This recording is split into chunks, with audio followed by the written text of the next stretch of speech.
estamos haciendo una cordial invitación, ¿verdad?, para las empresas, para las instituciones, para que puedan participar con nosotros a una reunión que vamos a realizar en la municipalidad el 18 de este mes a las 4 de la tarde.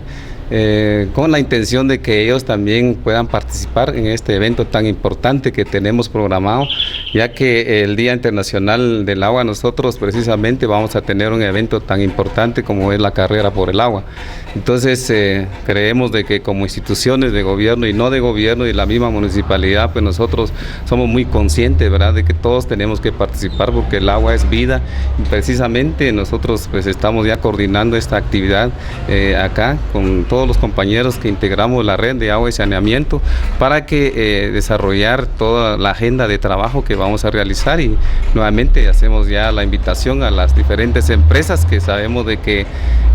muchos de ellos también están interesados y que esperamos una buena participación para el día 18 a las 4 de la tarde en la Municipalidad de Santa Cruz del Quiché. Enviando a empresas que consideramos que nos puedan apoyar una convocatoria para esa reunión que hablaba el licenciado Miguel Medrano, y también lo estamos haciendo este medio también para que cualquier otra empresa pueda participar y si quiere dar a conocer y cómo están trabajando socialmente también. Es un momento que ellos esperamos que lo puedan aprovechar, considerar, y que todos estemos trabajando y que sea una gran fiesta este 20 de marzo que se va a realizar esta cuarta edición de la carrera. Esta celebración se realiza a nivel global, digamos, y la importancia realmente es como para poner sobre la mesa este tema tan importante. Realmente en Guatemala es un país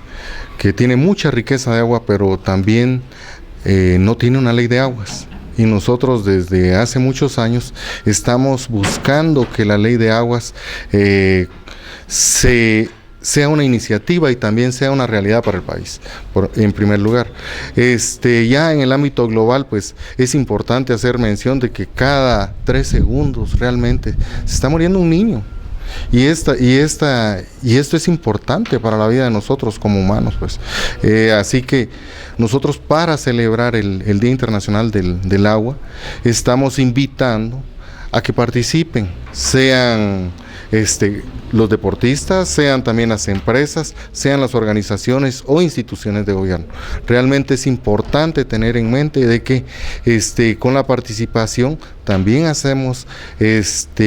vivo ese conocimiento del tema del agua a nivel del departamento, y como dicen mis colegas, ojalá que esto realmente pueda trascender fronteras.